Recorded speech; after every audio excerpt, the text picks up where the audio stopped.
My friends, there comes a moment in every seeker's life when the old way of living can no longer sustain us. A moment when we discover, often through struggle, that no amount of human planning, no amount of personal effort, no amount of mental striving has given us the peace, the harmony, or the fulfillment we have been seeking.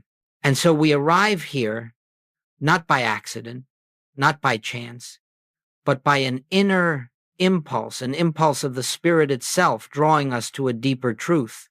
You see, the great turning point of the spiritual life is not the moment we decide to become better people, nor the moment we adopt new practices, nor even the moment we dedicate ourselves to prayer.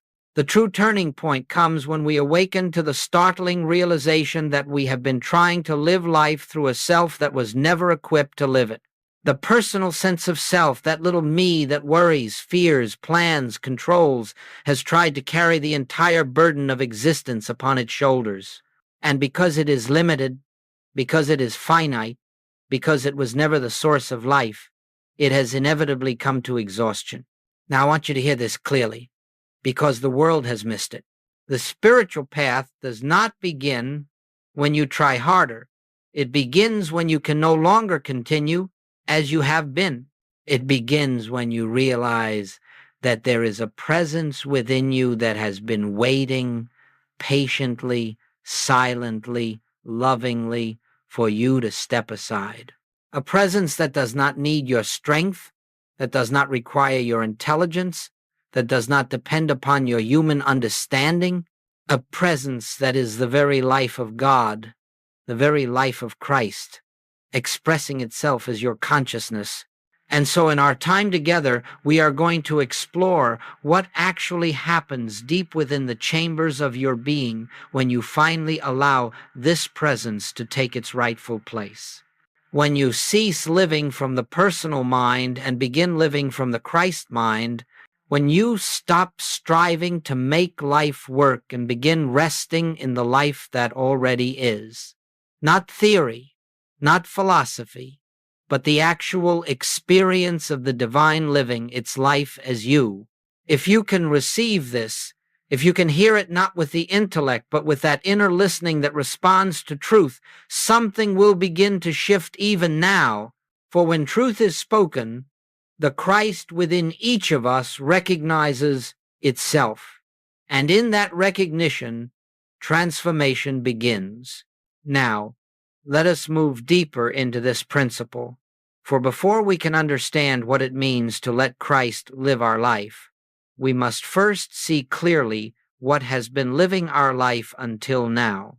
And this, perhaps more than anything else, is the great stumbling block in spiritual realization. Our unexamined identification with a self that is not the self. From early childhood, we are conditioned to believe that we are a separate being, an isolated mind, a vulnerable body, a personal identity struggling to survive in a threatening world. We learn to say, I must do this. I must achieve that. I must protect myself. I must make my life work.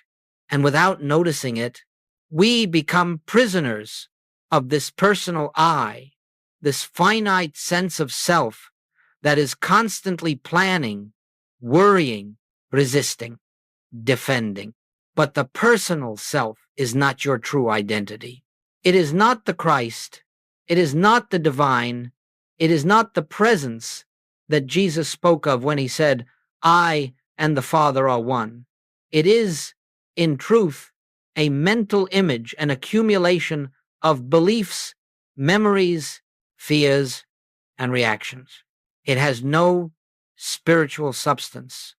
It has no divine authority. It has no reality in the kingdom of God. And yet, this is the self we have been living from. This is the self we ask to solve our problems.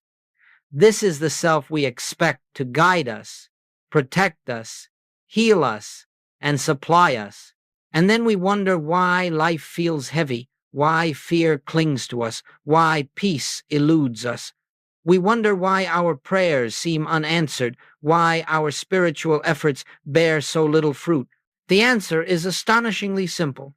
We have been attempting to live life through a self that is not alive in God.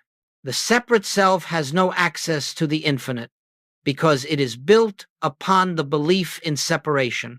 The personal mind cannot touch the divine because it is formed out of the very belief that the divine is somewhere else. So listen carefully. All fear arises from the illusion of separation. All lack arises from the illusion of separation.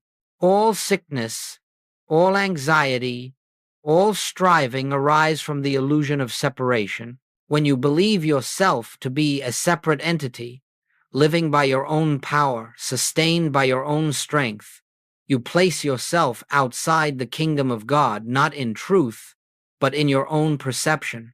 And from that moment on, life becomes a struggle, because the self you are living from is disconnected from the source of life. But the miracle is this: the separate self is not something you must conquer or improve. It is something you need only see through. The moment you recognize its unreality, its power dissolves. The moment you perceive that it is not the one living your life, it falls away like a shadow disappearing before the sun. And in that instant, a new awareness begins to dawn, an awareness not born of effort, but of revelation. There is another self within you, a self that is whole, complete, infinite, untouched by human limitation, a self that is not separate from God, because it is the activity of God itself. This is the Christ. This is the one true self. This is the life that is waiting to live as you. And so now, having looked upon the nature of the personal self, we must turn to the reality that has always been present behind it, the reality the world has called Christ. Though the world has seldom understood what that word truly means, if we are to let Christ live our life, we must know what Christ is, not intellectually, not theologically, but as inner recognition. In the infinite way, when we speak of Christ, we are not speaking of a person. We are not referring to a historical figure, though such a figure may have embodied the principle. We are speaking of the divine presence that is the true identity of every individual on earth. The Christ is the light of God expressing itself as your consciousness. The Christ is the fullness of divine life, living you, breathing you, sustaining you. The Christ is the truth of your being unborn, undying, untouched by human circumstance. It may help to see it this way. Just as the sun shines whether the clouds appear or not, so the Christ shines as the essence of your being whether the personal self recognizes it or not. When the clouds thicken, clouds of fear, guilt, self-judgment, or worldly belief, the light seems hidden, but the Christ remains just as radiant, just as present, just as whole. You have never lived a moment without it. You have never taken a breath apart from it. The Christ is not something you acquire, it is something you discover. Now, hear this with the inner ear. Christ consciousness is not a higher level of your personal mind. Christ consciousness is the absence of your personal mind. It is the state in which the personal I, with all its fears, ambitions, doubts, and demands, grows quiet, and the divine I begins to reveal itself. Christ consciousness is the recognition that the life you have been calling your life is not yours at all, but God's life expressing itself as your individuality. It is the dawning realization that you are not a human being seeking God. You are God appearing as a human being, momentarily unaware of your origin. And the moment awareness returns, the moment you touch even a whisper of this truth, something shifts. You begin to sense a presence within you that is not limited, not frightened, not striving. This presence does not reason. It does not fear. It does not struggle. It does not pray to God. For it is the activity of God. It does not seek supply for. It is the outflow of infinite supply. It does not heal for.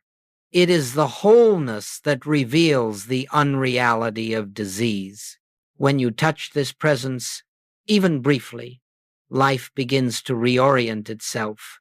The mind grows quieter. The heart feels lighter. You no longer feel alone in the universe. You no longer feel responsible for the entire burden of existence. You begin to sense that there is a divine rhythm, subtle, gentle, but unmistakable, moving your life forward with infinite intelligence. And the most important truth of all is this Christ, this presence, this divine consciousness is not waiting to enter your life. It is waiting to be recognized. It is the reality that has been living you from the beginning, but the personal self has stood in front of it like a curtain blocking the sunlight. Pull back the curtain, and you discover that the light was there all along.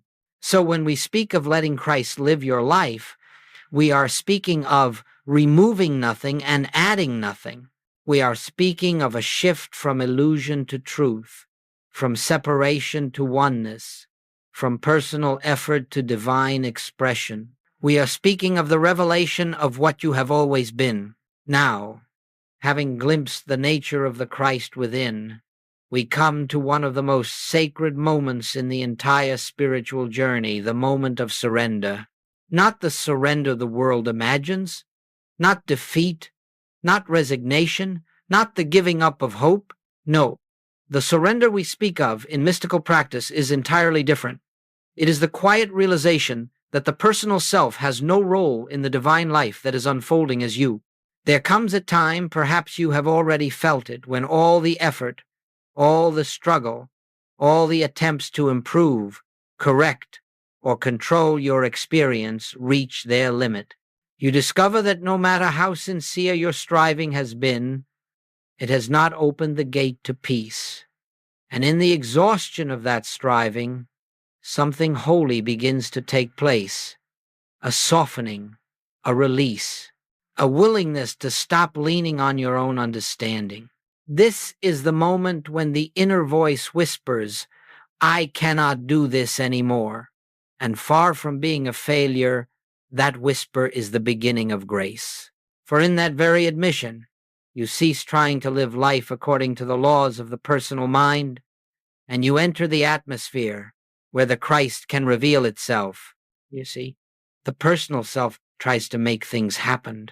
The Christ allows things to unfold. The personal self reacts to conditions. The Christ stands still in the presence of conditions. The personal self fears the future. The Christ lives in eternal now.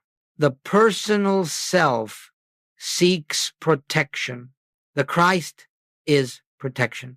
When you come to the end of the personal self, when it can no longer carry the burden, you are not falling into emptiness.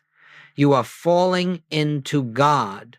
You are falling into the arms of the presence that has been carrying you since before you drew your first breath. And what makes this surrender sacred is that it is not something you perform. It is something that happens to you. It is not something you force. It is something you allow. This surrender may come as a deep breath that loosens the chest. It may come as a moment of stillness in the midst of panic. It may come as a sudden recognition, I don't have to figure this out. It may come as an inner voice saying, be still and know, but however it comes, it always carries the same fragrance, the fragrance of rest. Not the rest of inactivity, but the rest of trust. Not the rest of escape, but the rest of realization.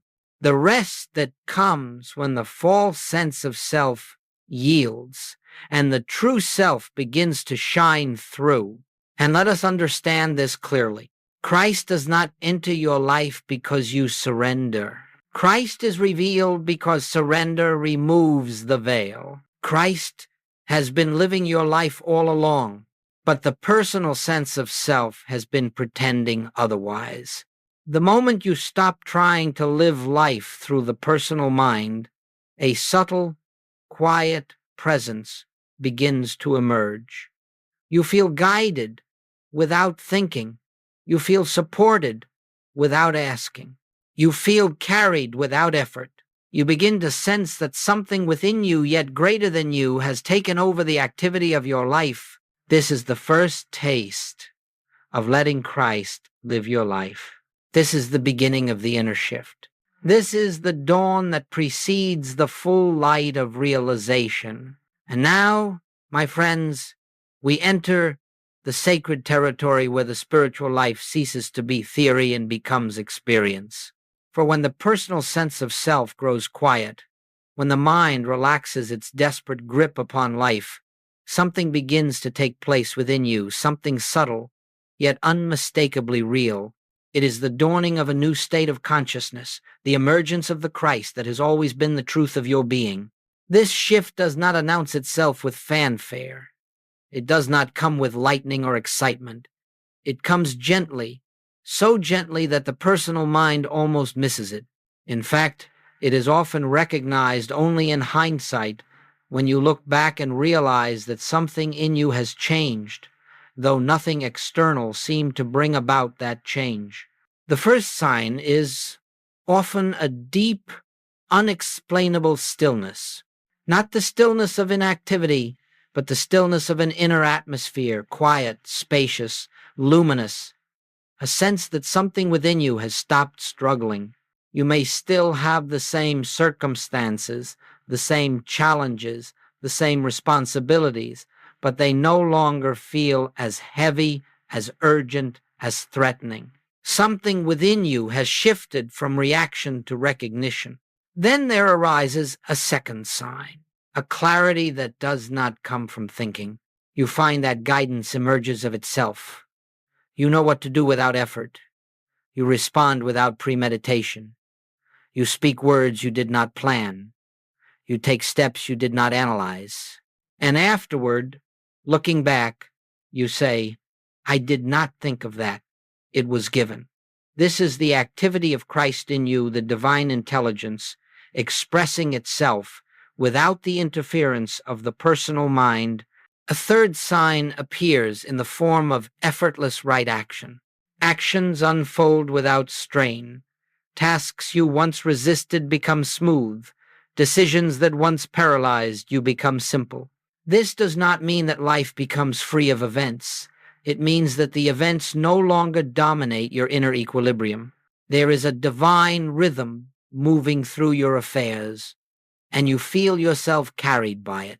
Then, without your trying, without your affirming, without your visualizing, there begins to emerge a loosening of fear, not because the circumstances have changed, but because something within you knows with quiet certainty that you are not living by your own power. Fear loses its foundation when the sense of separation dissolves. The Christ, being infinite presence, has no fear, and when Christ is allowed to live your life, fear fades like a shadow retreating before the morning light. And one day, you become aware of something even more subtle, a feeling that you are not the one doing the living. You are watching life unfold, watching the actions take place, watching the words form, watching the path open before you, and yet you know that these are not the products of personal striving. They are the expressions of a deeper self. This is the inner shift. This is the beginning of the life lived by the Spirit. This is what takes place when the Christ begins to assume its rightful place as the life, the mind, the activity of your being. You do not make this shift happen. You do not earn it. You do not control it. It arises naturally the moment the personal I steps aside, even slightly. The Christ that has always been present begins to show itself first gently, then steadily, then undeniably.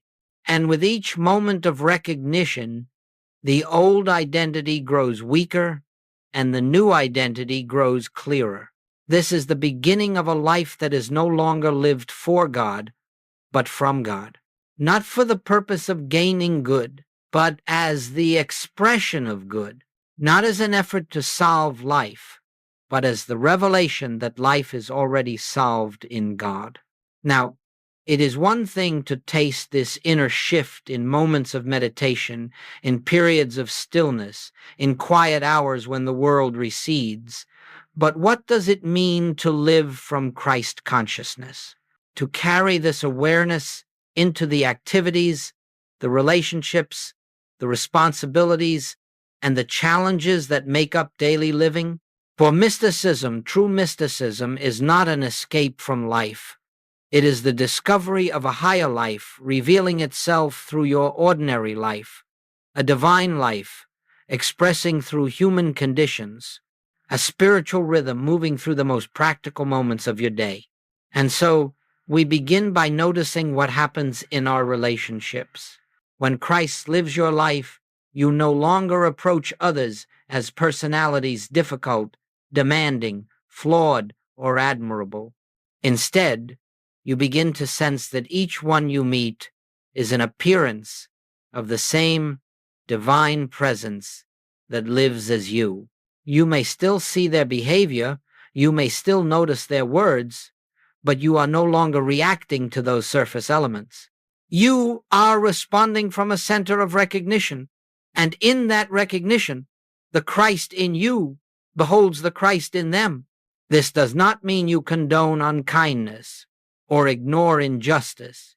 It means you no longer meet darkness with darkness, personality with personality, fear with fear. You meet it with presence. You meet it with the awareness that only the Christ is real, and gradually you find your reactions softening, your words arising from compassion rather than defense, your interactions becoming less entangled in egoic patterns. Peace begins in the moment you cease defending the personal self. Then we look at work, at our daily tasks and responsibilities. When the personal mind governs your work, it becomes a burden. You push, you force, you calculate, you strain. But when Christ lives through you, your work becomes an avenue of expression for divine intelligence. Ideas appear without effort. Solutions arise before the problem fully forms. Actions flow naturally. You begin to notice that what you once dreaded now unfolds with ease, not because the task has changed, but because the doer has changed. Work under the personal self is labor. Work under Christ is flow. Work under the personal self is anxious striving. Work under Christ is inspired activity. Then we turn to the realm that troubles most people, finances and supply. When you live from the personal sense of self, money becomes a source of fear because you believe that it is supply. You believe that your well-being depends upon conditions, accounts, opportunities, or individuals. But when Christ consciousness begins to live as you recognize that supply is not money. Supply is the activity of God appearing as form. Money becomes a channel, not a source. And because the source is infinite, the channels are endless. This does not mean that money mysteriously falls from the sky. It means that fear dissolves because you no longer place your trust in the outer form. You trust the inner reality. And as fear dissolves, clarity arises. Opportunities unfold. Directions become obvious. You take steps you would not have considered before, not from desperation, but from inspiration.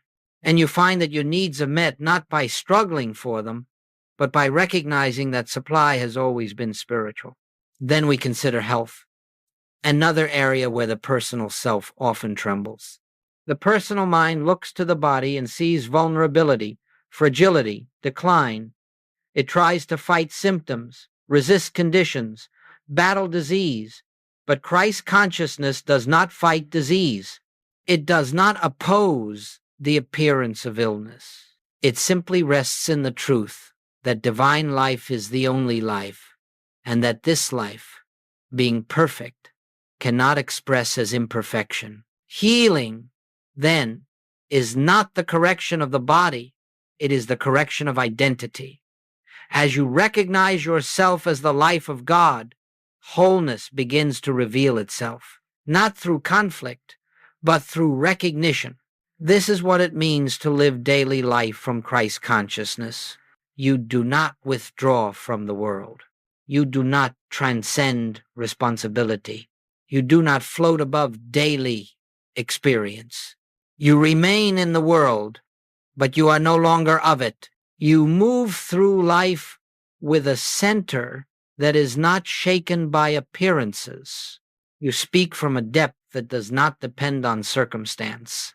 You act from a wisdom that is not your own. You love with a heart that is not personal.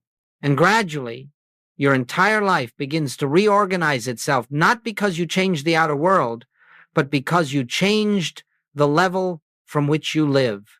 This is the beginning of divine order expressing itself in your affairs. This is the beginning of a life lived not by effort, but by grace. Up to this point, everything we have spoken of may sound peaceful, harmonious, even beautifully simple. And indeed, the spiritual life is simple, divinely simple. But simplicity does not mean the personal mind will surrender without resistance. In fact, the moment you begin to shift your identity from the personal self to the Christ within, you will encounter certain misunderstandings, certain doubts, certain subtle forms of resistance that must be understood, not fought, not feared, but recognized for what they are. Let us speak first of impatience. The personal self has been conditioned for results. It lives by cause and effect. It measures, it judges, it evaluates progress. And so when you begin to walk the spiritual path, that same tendency quietly enters your practice. You find yourself thinking, I have been seeking the presence for days, weeks. Why has nothing changed yet? But you see, the very question reveals the old consciousness at work. Christ does not come because you practice. Christ is revealed because the personal sense of self relaxes, and that relaxation cannot be hurried. It unfolds according to grace, not impatience. Then there is the desire to use Christ consciousness for personal gain. This is subtle. Perhaps you say, now that I know the truth, I will use it to heal this condition, to attract this supply, to resolve this problem.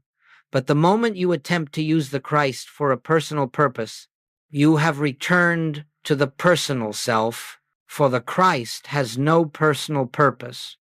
The Christ is the presence of God, and God does not serve human will. Truth cannot be used. Truth can only be yielded to. So long as you try to make God act, you are still outside of the kingdom of God.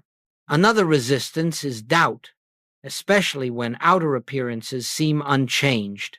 The personal mind looks at the world and says, if nothing has improved, nothing spiritual is happening.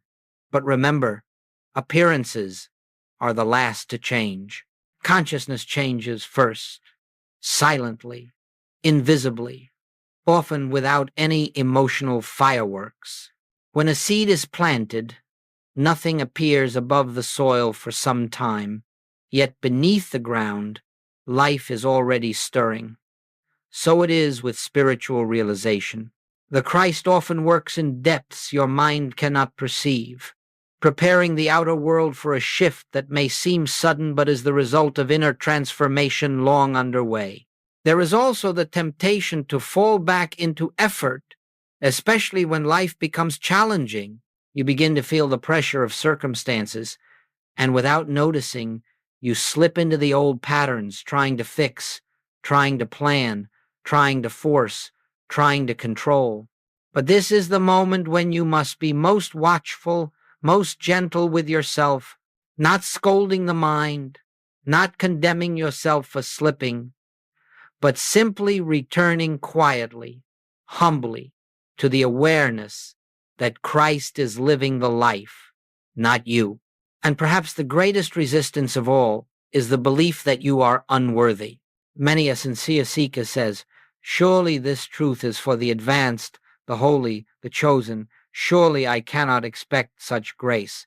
But this thought is the final veil of the personal self, for the Christ in you has no sense of unworthiness. The Christ does not look at your past, your mistakes, your human frailties. The Christ knows only one thing: I and the Father are one. And when you hear that, even faintly, even for a moment, you are already beginning to transcend the old identity. The key is always the same. Do not fight the resistance. Do not argue with the mind. Do not attempt to conquer doubt or impatience or fear. Simply recognize them as movements of the personal self and let them pass. Return gently and again to the awareness that there is a presence within you greater than the mind, a presence that does not resist, does not fear, does not demand, a presence that knows how to live your life because it is your life. When resistance arises, it is not a sign of failure. It is the sign that the personal self senses its dissolution and clings to what is familiar, but it cannot endure. The light of Christ inevitably dissolves every shadow. And now we come to the heart of the mystical life, the summit toward which every step of the spiritual path has been leading. For all the practices, all the recognitions, all the moments of surrender are preparing you for one great realization. The realization expressed in the words, "I live, yet not I. Christ liveth my life." These words, spoken by Paul, repeated by mystics across centuries, are not poetry. They are not metaphor. They are the literal description of what takes place when the false sense of self dissolves and the true self begins to shine unobstructed. You see, the personal I is never truly alive. It is a shadow, a concept, a bundle of conditioned thoughts. It cannot live because it has no life in it. But the Christ, the presence of God individualized as you, is life. And when the personal self yields, even for a moment, you begin to experience something astonishing. Life begins to live itself. Actions take place, words are spoken, steps are taken without the weight of self-consciousness, without the strain of personal will, without the burden of seeking results. The first time this happens, you may not even notice it. Perhaps you find yourself responding with kindness in a moment when the old self would have reacted with irritation. Perhaps you speak words of clarity that surprise even you. Perhaps you take an action that feels effortless, inevitable, guided. And afterward, you realize, I did not do that. Something moved through me. That something is not foreign to you. It is your very self, your divine self, finally unobstructed by the noise of the personal mind. As this realization deepens, life begins to reorganize itself. You discover that inspiration comes before thought. Guidance arises before planning. Harmony appears before effort. And outcomes unfold without anxiety. This is not passivity. It is participation in a higher order of life. This is not the abdication of responsibility. It is the discovery of the true source of responsibility. This is not the loss of individuality. It is the unveiling of divine individuality. For when the Christ lives your life, something profound occurs. You no longer experience yourself as the center of existence. You experience God as the center and yourself as the expression of that center. You cannot explain this to the intellect. You cannot analyze it or pin it down. It is as if an inner door opens, and instead of you living your life, life, capital L, begins to flow through your being like a river, moving through an unobstructed channel. You wake in the morning not with dread or duty, but with a quiet expectancy. What is the Father expressing today? You speak not to be understood or approved, but because the words arise naturally. You act not out of compulsion or pressure, but because the next step reveals itself effortlessly. And perhaps the most beautiful sign of this realization is the disappearance of fear, not because you are protected from harm, but because the one who feared no longer claims identity. Fear belongs only to the personal sense of self. The Christ has no fear, for it knows nothing exists outside of its own infinite presence. In this state, healing is no longer an event you seek. Healing is the inevitable consequence of abiding in wholeness. Supply is no longer something you chase. Supply is the natural expression of infinite abundance. Harmony is no longer a goal you work toward. Harmony is the inner order of divine life showing forth in form. You are no longer striving to become spiritual. You are realizing that you have never been anything else. I live, yet not I. That is the death of the false identity. Christ liveth my life. That is the birth of true individuality. This realization is not achieved through discipline or force. It is not the result of spiritual ambition. It comes quietly, naturally, inevitably. When you rest in the truth of your being, when you stop trying to think or feel your way into God, and allow God to be the self that lives.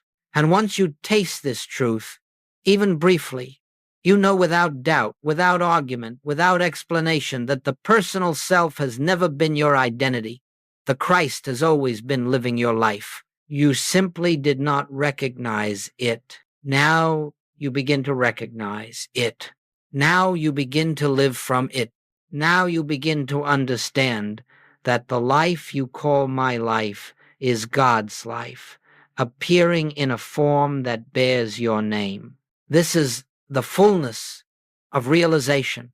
And so, my friends, we come to the close of this particular message, though in truth there is no close, for the spiritual life has no beginning and no ending. It is the continuous unfolding of divine consciousness, the eternal revelation of the Christ within. What we have spoken of today is not something to be remembered, nor something to be practiced as a human being attempts a technique. It is something to be recognized quietly, gently, faithfully, in the depths of your own being. Everything you have ever sought, peace, supply, harmony, health, purpose, has been hidden only by one illusion, the belief that you were the one living your life. When that belief dissolves, even a little, the presence takes its rightful place. Not as an addition to your life, not as a helper alongside your efforts, but as the very life itself. The Christ is not someone you invite, it is the reality you uncover. If there is one practice I would leave you with, it is simply this. Before you begin your day, before you check your phone, before you consider your tasks or responsibilities, take a moment, just a moment, and turn within.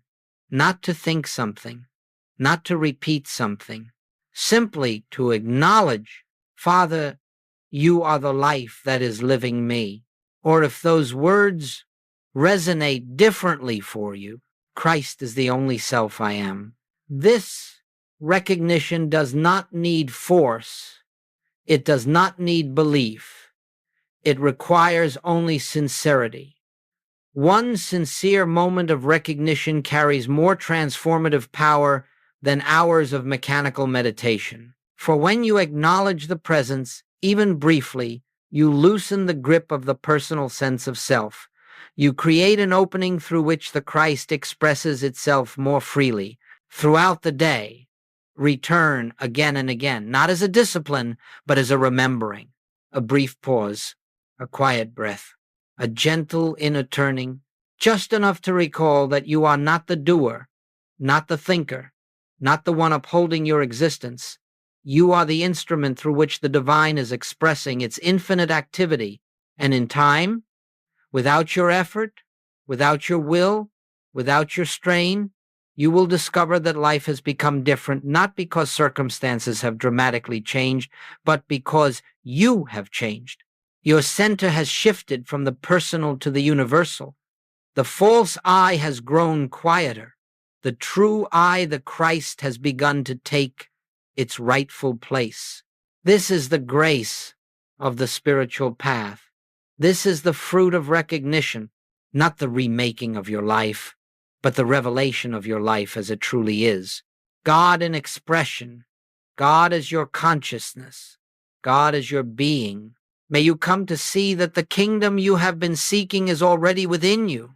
May you feel the presence going before you, making the crooked places straight.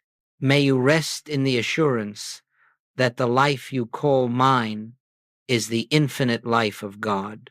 And may the Christ, the living presence within you, reveal itself more fully each day until you can say with complete inner certainty, I live, yet not I. Christ liveth my life.